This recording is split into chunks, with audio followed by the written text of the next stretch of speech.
el presagio de una fractura invisible. La penumbra que invade los pasillos del Madison Square Garden después de un concierto exitoso suele estar cargada de risas y abrazos.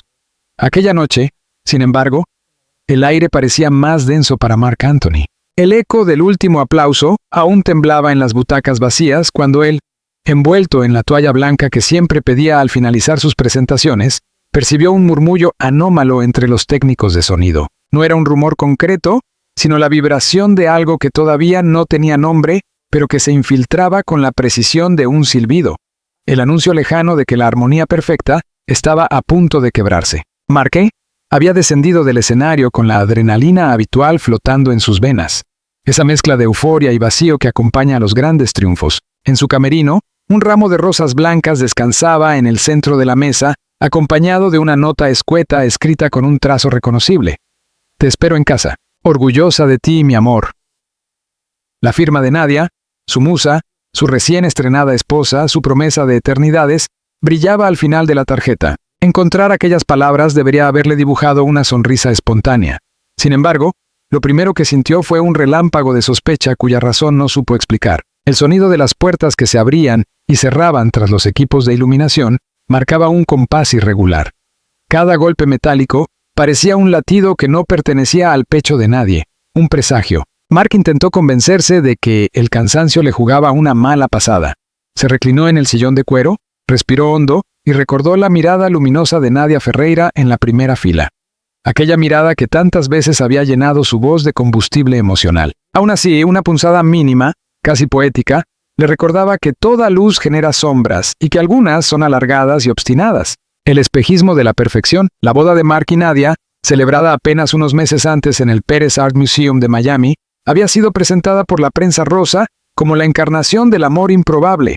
El cantante consagrado y la modelo paraguaya coronada en pasarelas internacionales, fundiendo biografías en una sola estampa dorada. Revistas de sociedad retrataron detalles íntimos, el vestido bordado a mano, la playlist diseñada por el propio novio, la danza lenta junto al mar, hasta agotar superlativos. Se hablaba de cuento de hadas latino, de unión entre arte y belleza, de renacer sentimental para Marc después de rumbos tormentosos. El público lo celebró, los allegados brindaron y los titulares sellaron la narrativa con tinta eufórica. Pero la perfección, al igual que el cristal, resulta fascinante porque puede romperse con estrépito. Entre giras frenéticas y sesiones fotográficas, la agenda de ambos convirtió la convivencia en una coreografía logística. Aeropuertos, camerinos, hoteles de 5 estrellas, desayunos fugaces servidos sobre manteles almidonados. El amor se alimentaba de videollamadas a deshoras y de decenas de notas adhesivas, dejadas sobre espejos empañados. Y aunque la distancia no tiene por qué matar la pasión, sí multiplica los silencios. En esos silencios conviven los ecos de inseguridades viejas, capaces de despertar demonios que uno creía dormidos. La llamada del atardecer. La tarde anterior al concierto en Nueva York, Marc había recibido una llamada desde un número desconocido. Al contestar, oyó un susurro masculino que se interrumpió de inmediato, seguido de un silencio eléctrico y la señal de llamada finalizada. Pensó en un fan imprudente, pero algo en el timbre, una entonación grave, casi confidencial, le resultó perturbador. Intentó ignorarlo, mas la inquietud se quedó adherida a su núcleo más primitivo, ese lugar donde las corazonadas pronuncian frases sin gramática. Horas después, mientras afinaba su voz con escalas menores, volvió a escuchar el celular vibrar. Esta vez la pantalla mostraba la foto de Nadia adornada con un filtro sepia. Contestó con un «mi cielo», cargado de ternura, pero al otro lado apenas recibió un saludo precipitado y la excusa de que estaba en un casting improvisado. La conexión cayó en segundos por problemas de señal, dijo ella, y quedó flotando una sensación de guión ensayado. Marc no era ajeno a la fantasía mediática ni a los celos que a veces germinan en ella. Sin embargo, había prometido a Nadia no caer en espirales tóxicas. Confiaba, o creía confiar. La fragilidad de esa convicción se hizo visible aquella misma noche. La breve conversación bastó para colorear de gris todo recuerdo luminoso. Un sonido en la oscuridad. De vuelta al camerino, tras la función, Marc decidió agradecer a su esposa con un mensaje de voz. Contó cómo el público coreó los temas, cómo se sentía bendecido, cómo pensaba celebrarlo con ella cuando aterrizara en Miami la mañana siguiente. Pulsó enviar. Y, al inclinar la cabeza, encontró en la alfombra un pendiente dorado con forma de luna creciente. No pertenecía al ajuar de nadie de su equipo. Lo alzó entre los dedos, fascinado por la delicadeza de la pieza. Un recuerdo fugaz asaltó su memoria. Nadia brillando en un desfile de alta costura, luciendo justamente ese diseño astral que él mismo le había regalado en París. ¿Por qué el pendiente estaba allí, si ella no había asistido al concierto? Lo habría enviado con alguien para darle una sorpresa. La explicación más lógica era también la más improbable. Mark sintió que el teatro entero se arrugaba sobre sí mismo, como una hoja expuesta al fuego. En apenas segundos, la atmósfera de camaradería se convirtió en un laberinto de puertas cerradas, cada una escondiendo una revelación que él no estaba listo para enfrentar. La grieta en el espejo. A las 3 de la mañana, cuando el silencio urbano da paso a los murmullos de los recolectores de basura y al zumbido de los neones, Mark se despidió de los últimos técnicos y subió a la limusina negra que lo conduciría al hotel. Mientras el vehículo deslizaba por la 8ª Avenida, sus ojos capturaron destellos de letreros luminosos que anunciaban obras de Broadway. Aquellas historias teatrales parecían burlarse de la suya. Aquí el protagonista ignoraba el guión y avanzaba a tientas por pasillos que olían a confeti rancio y desconfianza. En la suite, la soledad adquirió textura. Mark se acercó al espejo del baño, todavía con la camisa impregnada de perfume y sudor. Observó el reflejo de un hombre que muchos creían invencible, y se preguntó qué veía Nadia cuando lo miraba a los ojos. ¿Seguía viendo al artista venerado, al compañero cómplice, o solo a la estrella itinerante que llegaba de madrugada y partía al amanecer? Apretó los labios y recordó un verso de Neruda que ella solía citar. Nosotros, los de entonces, ya no somos los mismos. La frase resonó como un martillo. Sobre la mesilla de noche, su móvil volvió a vibrar. Era una notificación de transferencia de archivo, un video sin remitente. Mark, vencido por la curiosidad, reprodujo las imágenes. Capturas borrosas de un restaurante con iluminación tenebrosa. En el centro, una silueta femenina que se parecía demasiado a Nadia, inclinaba la cabeza sobre la de un hombre alto, rostro parcialmente oculto por la penumbra. El video duraba apenas 15 segundos, pero bastó para que el corazón de Mark se agitara como un tambor. El beso que cerraba la escena valía más que cualquier palabra. El enigma del desconocido. La mente de Mark se pobló de nombres, colegas, amigos, excompañeros de banda, productores, bailarines. ¿Quién sería aquel hombre inesperado? La calidad del video impedía precisiones, pero la complexión atlética y la chaqueta de cuero sugerían juventud y desenfado. En un intento de mantener la calma, Mark intuyó la posibilidad de un montaje. Sin embargo, el pendiente hallado en su camerino funcionaba como un sello de autenticidad, un sello dolorosamente reconocible, que anulaba toda coartada optimista. Con el pulso tembloroso, marcó el número de Nadia. 3 tonos. 4. Buzón de voz. Dejó un mensaje contenido, casi ceremonioso, pidiendo que lo llamara al despertar. Luego, envió un texto escueto. Necesitamos hablar, te amo. Al presionar enviar, sintió la ironía de esa última confesión. El amor puede ser un resorte que impulsa al vuelo o un yugo que aprisiona. Depende del instante en que se pronuncia. El amanecer sin tregua. No pegó un ojo. A las 6, cuando la luz tibia del alba se filtraba entre las cortinas, Mark se levantó y abrió la ventana. El rumor de la ciudad despertando le recordó que, más allá de su tormenta íntima, el mundo proseguía su rutina. Personas anónimas iban al trabajo, barrían aceras, abrían cafeterías. Aquella normalidad hería más que cualquier sospecha, porque subrayaba el contraste entre la vida cotidiana y el terremoto emocional que lo mantenía en vilo. Decidió ducharse para despejar la mente. El agua caliente corrió sobre los tatuajes de su piel, pero no pudo borrar la sensación de suciedad moral, como si él fuera cómplice de una farsa que ignoraba. Al salir, el vapor empañó el espejo y... sobre él, escribió con el índice una palabra improvisada. ¿Por qué? No esperaba respuesta, pero necesitaba entregar la pregunta al universo. Rastros digitales. Con el cabello aún húmedo, abrió el ordenador portátil y se conectó a una red privada. Durante años había aprendido a proteger su intimidad, pero ahora usaba ese blindaje para investigar. Comenzó a revisar reservas de restaurantes en Miami, pagos recientes en la tarjeta de Nadia, historias de Instagram subidas y borradas. Descubrió una cena registrada en un local de Brickell que él no conocía. 2 personas, mesa para 2, a nombre de N. Ferreira. La fecha coincidía con la noche del misterioso video. Su estómago se contrajo. Amplió la búsqueda y encontró una fotografía etiquetada fugazmente por una cuenta de fans mostrando la entrada luminosa del restaurante aquel mismo día. Entre las sombras, aparecía la figura masculina de chaqueta de cuero, cargando un casco de moto. El rostro, aunque difuso, dejó entrever la línea de un mentón juvenil. Mark capturó la imagen y la amplió. Nada concluyente, pero lo suficiente para alimentar la obsesión. Ecos del pasado. En un acto irreflexivo, Mark recordó una conversación antigua con Nadia, cuando aún eran novios. Ella mencionó a un joven fotógrafo paraguayo, amigo de la infancia, que la había retratado en sus primeros pasos como modelo. Contó que seguían en contacto y que él siempre permanecía en la banda sonora de su vida como un confidente artístico. Mark, ocupado en compromisos, no dio importancia. La memoria es caprichosa, rescata detalles insignificantes cuando menos lo esperamos. Buscó el nombre de aquel fotógrafo en la carpeta mental donde guardaba recuerdos dulces. No tardó en encontrar perfiles que coincidían con la descripción. Entre las publicaciones recientes, una de ellas mostraba un pendiente en forma de luna creciente acompañado del pie de foto. Las historias circulares siempre regresan al punto de partida. El post tenía apenas pocos likes, como un mensaje destinado a un receptor específico. La decisión de enfrentarse al abismo, armado con fragmentos de información, Mark sintió el peso de una verdad todavía incompleta.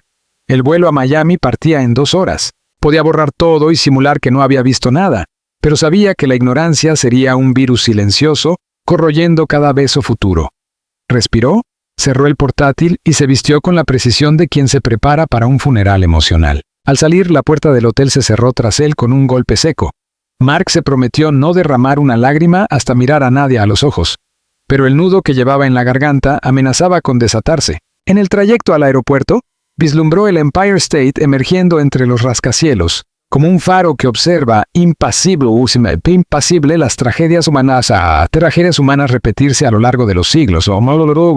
El vuelo del silencio. El avión despegó de La Guardia con un rugido que pareció devorar los últimos restos de sueño de Mark. Durante las 2 horas y 40 minutos de trayecto, mantuvo la persiana de la ventanilla cerrada, como si la oscuridad artificial pudiera frenar el torbellino de imágenes que le hostigaban la mente. El pendiente en el camerino, el beso furtivo en el video, el número desconocido que latía como un tambor maldito en el registro de llamadas. Las azafatas ofrecían café y periódicos. Él pidió solo agua, temeroso de que la cafeína alimentara aún más su insomnio de ideas negras. En las pantallas individuales emitían comedias románticas dobladas al español. Mark bajó el volumen de su asiento al mínimo. No soportaba escuchar la palabra amor conjugada con ligereza mientras su propio corazón se sentía sitiado. Aún así, cada tanto se sorprendía leyendo los subtítulos fantasmales. Siempre fuimos 2 desconocidos con miedo a mirarnos de frente. Una línea anodina que, sin embargo, describía con precisión el abismo que crecía entre él y Nadia. Llegada a Miami. El perfume de las jacarandas. El aeropuerto de Miami lo recibió con una ráfaga de aire húmedo y el aroma dulce de los puestos de pastelitos cubanos.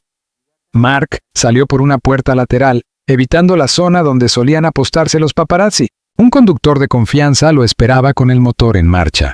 El trayecto hasta Coconut Grove se realizó en un silencio tan denso que los semáforos parecían parpadear en cámara lenta. Al pasar por Bayshore Drive, divisó las copas violáceas de las jacarandas que Nadia adoraba fotografiar al amanecer.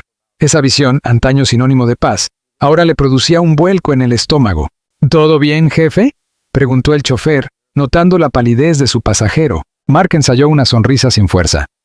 Todo bien, Freddy, gracias. Pero nada estaba bien, y lo comprobó al llegar a la mansión de estilo mediterráneo que ambos habían comprado tras la boda.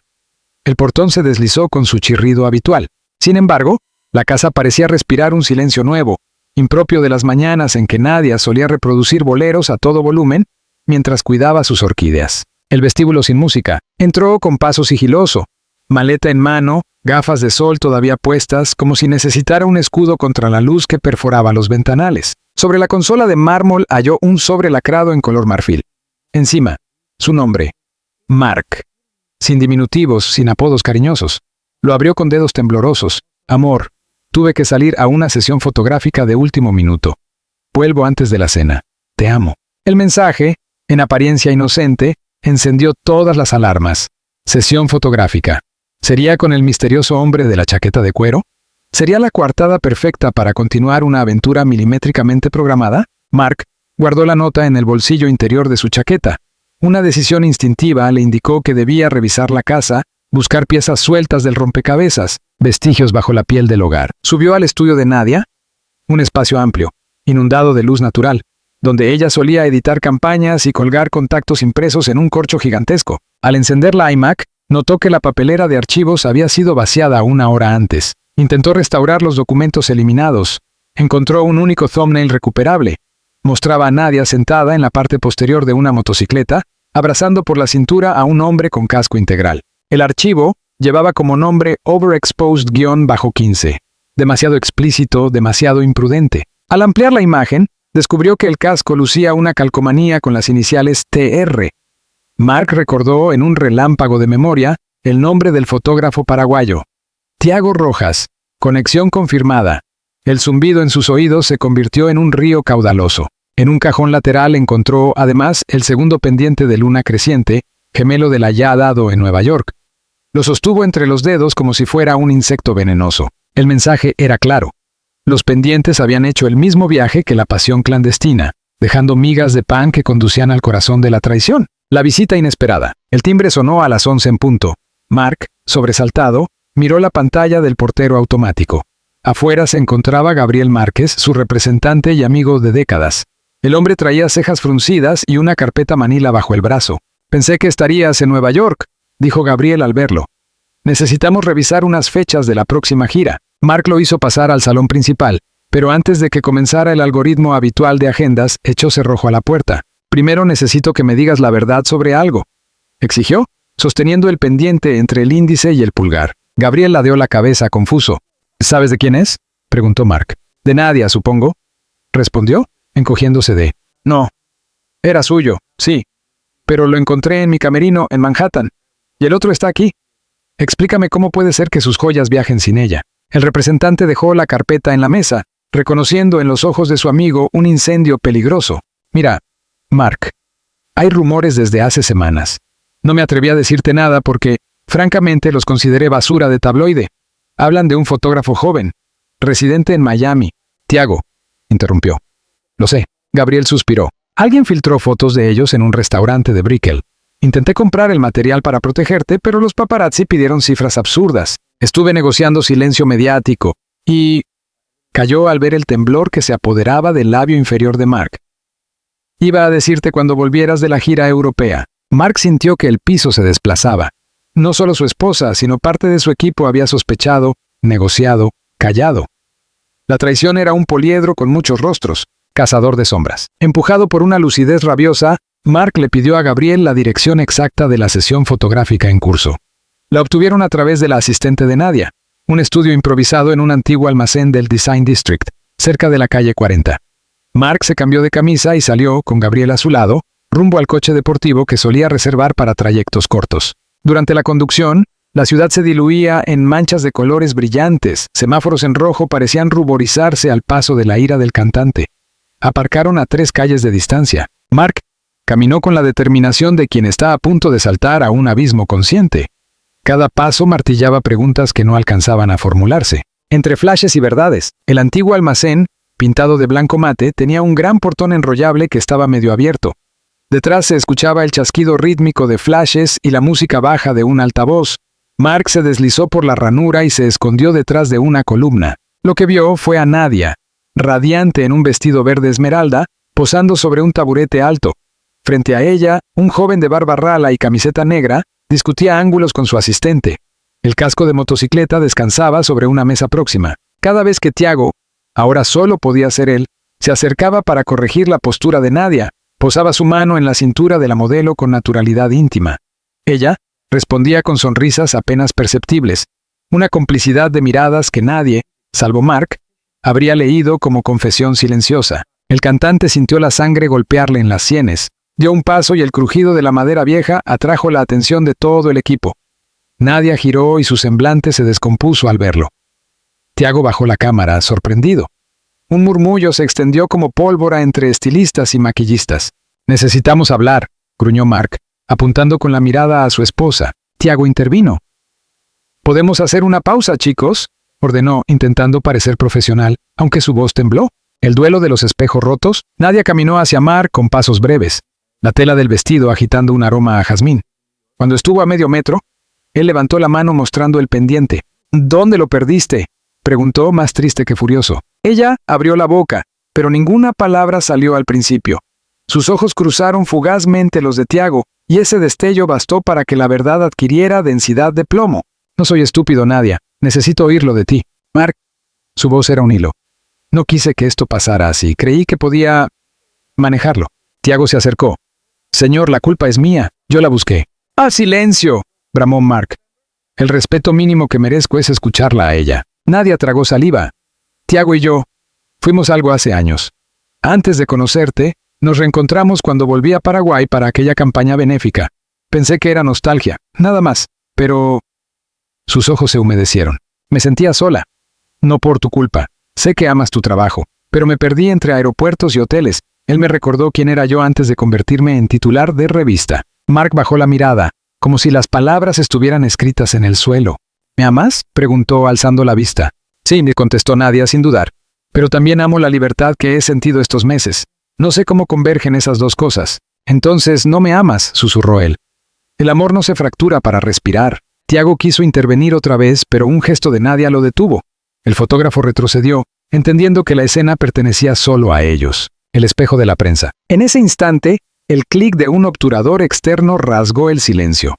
Desde la calle, un paparazzo disparaba ráfagas furtivas a través de la apertura del portón. Gabriel maldijo en voz alta y corrió a cerrar la puerta. Demasiado tarde. La tragedia ya había sido congelada en imágenes listas para viralizarse. La noticia no tardaría en romper Internet. Mark Anthony irrumpe en sesión y confronta a Nadia Ferreira por infidelidad. Mark captó el futuro titular en su mente y sintió un cansancio ancestral. Lo mediático, una vez más, iba a devorar lo privado. Se giró hacia Nadia. No pienso exponer nuestra miseria a los buitres. Saldré por la puerta trasera. Cuando termines aquí, toma las decisiones que debas tomar. Hablaremos con abogados, o con el alma. Lo que prefieras. El pacto de cenizas. Antes de marcharse, dejó sobre la mesa los dos pendientes gemelos. Aquellas lunas crecientes ya no eran emblema de amor, sino de órbitas que se alejaban. Nuestras historias circulares han llegado al punto de fuga, murmuró. Nadie entendió la frase excepto Nadia, que recordó la publicación críptica de Tiago. Con paso firme, Mark abandonó el estudio seguido de Gabriel. Afuera, el sol de mediodía golpeaba con furia. El cantante sintió que la luz le quemaba los párpados, pero no cerró los ojos. Afrontar la claridad era la única manera de no quedar ciego para siempre. Subió al coche, encendió el motor y puso en el reproductor una vieja balada suya, que hablaba de reinicios. Mientras las primeras notas llenaban el habitáculo, se permitió llorar por primera vez desde que la sospecha se convirtió en certeza. Lloró por el amor traicionado, por la versión de sí mismo que se había perdido, por la canción que ahora le parecía profecía. Apretó el volante con los nudillos blancos y arrancó, sin saber a dónde ir. Solo intuía que, para sobrevivir, tendría que recalibrar cada acorde de su vida. Cenizas que cantan. La tarde en que Mark abandonó el viejo almacén del Design District, la brisa de Miami llevaba olor a sal y a incendio.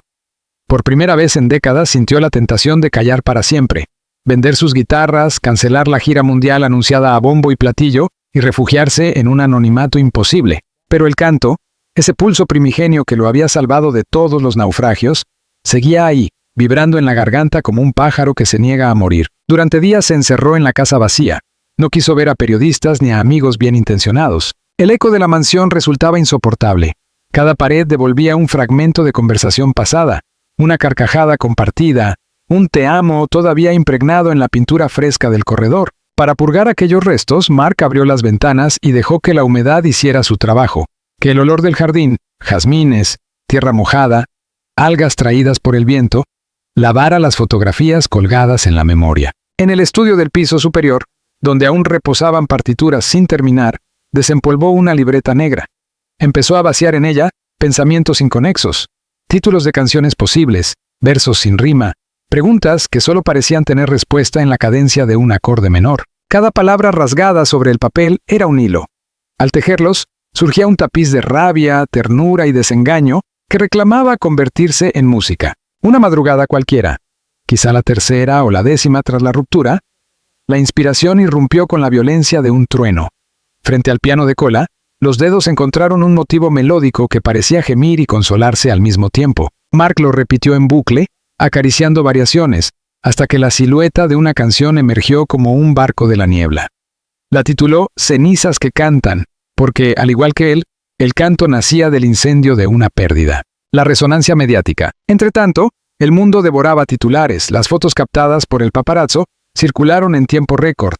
Mark, con el corazón fracturado, Nadia cabizbaja, Tiago intentando explicar lo inexplicable. Los noticieros del entretenimiento convirtieron el drama en serie diaria. Especulaban sobre acuerdos prenupciales, calculaban la fortuna en juego y buscaban testimonios de fuentes cercanas. Un hashtag con el nombre de Mark ocupó las tendencias mundiales durante 48 horas. Surgieron bandos virtuales. Quienes pedían justicia para Mark exigían la cancelación de campañas donde apareciera Nadia. Otros, con igual vehemencia, defendían la libertad de amar de la modelo y señalaban los celos patriarcales del cantante. Entre el ruido, una verdad irrefutable. Las canciones de Mark empezaron a escucharse de nuevo con furia. Spotify, Apple Music, emisoras latinas y anglosajonas pinchaban sus clásicos como si anunciaran la inminencia de un renacimiento artístico. El dolor vende, pensó él con amargura, observando las estadísticas dispararse desde la pantalla del móvil. Su representante, Gabriel, siempre pragmático, insistía en aprovechar la ola mediática para lanzar un sencillo inédito. Mark se negó al principio. No quería que su sufrimiento se transformara en campaña de marketing. Sin embargo, la canción que se gestaba en el piano tenía un latido demasiado honesto para ocultarlo tras paredes de orgullo. Finalmente aceptó, con una condición. El lanzamiento debía presentarse como un acto benéfico. Todos los beneficios se destinarían a becas musicales para niños de pocos recursos en Latinoamérica. Nadie, ni siquiera el público más cínico, podría acusarlo de lucrar con su propio drama. Renacimiento creativo. La grabación de Cenizas que cantan comenzó en un estudio íntimo de Wynwood, lejos de los grandes complejos donde la industria vigila cada compás. Mark convocó a 3 músicos de confianza, un percusionista boricua que lo acompañaba desde los 90, una bajista dominicana obsesionada con los silencios y un pianista cubano capaz de hacer llorar a la madera del instrumento. Quería un sonido crudo, sin brillo artificial, latidos de conga, respiración entre fraseos, la voz raspada al final de cada verso. La letra nacía de cicatrices frescas. Perdona si mi piel ya no se enciende cuando tu nombre roza mi razón. Soy un montón de luces que se apagan buscándote entre sombras de cartón. Al terminar la primera toma, cayó un silencio reverencial. Ninguno de los presentes se atrevía a aplaudir. El dolor suspendido en el aire resultaba casi sagrado. Mark tragó saliva y pidió repetir, pero el ingeniero de sonido negó con la cabeza. Está perfecta, susurró. Y así quedó, con un leve temblor en la nota final, como testimonio de que la perfección a veces reside en la grieta de una voz a punto de quebrarse. La mezcla se hizo en 2 noches, y el máster se envió a las plataformas digitales sin bombos ni platillos, acompañado apenas de un comunicado. Para quienes alguna vez sintieron que el fuego se apagaba, pero la canción seguía latiendo debajo de las cenizas, la reacción fue instantánea. En 24 horas acumuló 30 millones de reproducciones y se convirtió en tendencia orgánica, sin pauta publicitaria ni desafíos virales. El concierto de la catarsis. La gira mundial, planificada con meses de antelación, pendía de un hilo. Mark dudaba de su capacidad para enfrentar escenarios mientras la herida seguía abierta. No obstante, el respaldo abrumador de los fans funcionó como transfusión de vida. Decidió no cancelar. Transformaría cada concierto en un ritual colectivo de sanación. El pistoletazo de salida fue en el Estadio Azteca de Ciudad de México, a mediados de junio, con entradas agotadas desde antes del escándalo. Cuando las luces se apagaron y más de 80,000 gargantas rugieron al unísono, Mark sintió la energía ascender desde el subsuelo hasta la cúpula celeste. Abrió con un medley de clásicos salseros para calentar motores, pero todos esperaban Cenizas que cantan. La presentó sin grandilocuencia, dedicándola a quienes han amado con todas las letras del abecedario. Al entonar la tercera estrofa, la emoción se desbordó. Miles de móviles encendidos se alzaron como luciérnagas urbanas, un mar de luces blancas temblando sobre la noche chilanga. Mark bajó la guardia y una lágrima le cruzó la mejilla. No era debilidad sino pacto. Mostrarse vulnerable para que la multitud se reconociera en él. Al acabar, se inclinó en silencio. El aplauso se prolongó tanto que los ingenieros de audio tuvieron que reducir la ganancia para evitar que los parlantes estallaran. Desde ese momento, cada escala de la gira fue un exorcismo. Buenos Aires, Santiago, Lima, San Juan, Madrid, Milán. En cada ciudad reservó 20 entradas para fundaciones de mujeres, convencido de que la historia no debía propagar odio hacia nadie, sino promover empatía y prevención de relaciones tóxicas. Paradójicamente, la canción nacida de la traición se convertía en himno de resiliencia. Encuentro final. Tras 2 meses de trayecto, El tour llegó a Miami. El escenario escogido fue el Kaseya Center, con transmisión mundial en streaming y un aforo repleto. La ciudad que había presenciado el derrumbe ahora esperaba la consumación de la catarsis. Faltaban 3 días para la fecha cuando Gabriel recibió un correo inesperado. Un mensaje de Nadia solicitando 2 minutos a solas con Mark antes del concierto. El cantante dudó. Había mantenido contacto solo a través de abogados que negociaban términos de separación amistosa, pero la necesidad de cerrar el círculo, o abrirlo de nuevo con otra forma, se impuso. Acordaron verse en un salón privado del recinto, sin prensa ni terceros. Llegó el día. Nadia apareció vestida de lino blanco, sin joyas, sin maquillaje excesivo. Parecía un fantasma luminoso de sí misma. Mark la esperó apoyado en un piano vertical, las manos en los bolsillos para evitar temblores. El silencio inicial fue más elocuente que cualquier discurso. «Vine a pedir perdón», dijo ella al fin. «No por lo que sentí, pero sí por cómo sucedió. Traicioné tu confianza y la mía». Mark asintió con lentitud. «Yo tampoco fui perfecto. Te idolatré tanto que olvidé preguntarte si tenías miedo, si estabas sola, si necesitabas tu propio compás». Nadia avanzó un paso. «Tiago y yo terminamos. Lo comprendí cuando vi la fotografía de tus lágrimas en el ensayo de Lima. Supe que lo que él y yo compartimos era una isla bonita pero pequeña. Contigo construí un continente y quemé puentes sin mirar atrás». Mark respiró hondo. Sentía el suelo firme. Las palabras de ella ya no eran puñales, sino piedras con las que podría pavimentar un futuro distinto, con o sin su compañía. «¿Qué esperas de mí?», preguntó. «Nada», contestó ella. «Solo quería limpiarte el camino para que puedas avanzar sin la nube de mi culpa sobre tu cabeza. Lo que decides después es asunto tuyo y de tus nuevas canciones». Se abrazaron. No un abrazo de reconciliación romántica, sino de despedida madura. El reconocimiento de que el amor a veces muta en gratitud, y no hay derrota en ello. Nadia se marchó sin mirar atrás. Mark se quedó varios minutos con los ojos cerrados, escuchando el latido del recinto vacío. Aún no llegaba el público, pero los muros parecían ensayar la ovación. El canto de la última nota. La noche cayó y el concierto comenzó a tiempo. Mark, ahora liviano, se entregó a la música con la serenidad de quien ha sobrevivido a su propia tormenta. Tras 2 horas de fiesta, llegó el momento culminante. Las pantallas gigantes proyectaron un video breve dedicado a las fundaciones beneficiadas. Luego apareció el título, Cenizas que cantan, con un cielo estrellado de fondo. Antes de tocar la primera nota, Mark tomó el micrófono. Cuando todo parece reducido a cenizas, la vida entona una melodía escondida. Esta canción ya no me pertenece. Es de ustedes, de quienes resisten, de quienes arman nuevos mundos a partir de ruinas. El pianista arrancó el motivo. Esta vez, sin embargo, la Orquesta Sinfónica de Miami se unió progresivamente, sumando cuerdas, metales y un coro gospel que elevó la estructura a dimensiones épicas. La versión final era un himno gigante. La voz de Mark, aunque rasgada, volaba sobre el oleaje orquestal con una fuerza que parecía desafiar la biología. Al terminar, se apagaron todas las luces salvo un cañón que lo bañaba en azul. El silencio fue total. Ni un grito, ni un aplauso, como si 80,000 personas contuvieran el aliento al mismo tiempo. Entonces alguien, nadie sabría decir quién, encendió la linterna de su teléfono. Otro lo imitó. En segundos, el estadio completo era un océano de estrellas temblorosas. Mark sonrió. Aquella visión era la respuesta que había buscado desde la noche de Nueva York. Un recordatorio de que la luz se multiplica cuando se comparte la vulnerabilidad. Epílogo. Cuando la ceniza fertiliza. Días después, sentado en la terraza de su casa, Mark observaba el arrullo de la marea. No había muebles de Nadia ni fotos de ambos en la pared. Cada objeto nuevo elegía la discreción, evitando el grito decorativo. El proceso de divorcio avanzaba, cordial, sin carnicerías legales. Ella viajaba por fundaciones en Sudamérica. Él preparaba un álbum completo inspirado en los aprendizajes recientes. Se escribían correos esporádicos, recomendaciones de libros, listas de reproducción, anécdotas de aeropuertos, un afecto tranquilo, sin urgencias. Cenizas que cantan. Alcanzó el número 1 en 40 países.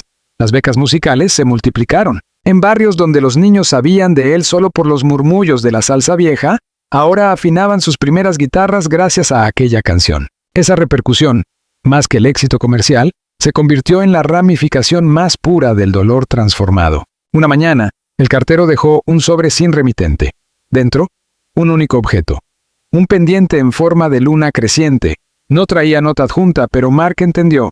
Lo sostuvo unos segundos, contempló su brillo, y luego lo depositó sobre la arena caliente de la playa. El mar se lo llevó con un vaivén suave, sin dramatismo. Así, el último vestigio de la historia circular encontró su descanso definitivo. Mark regresó al piano.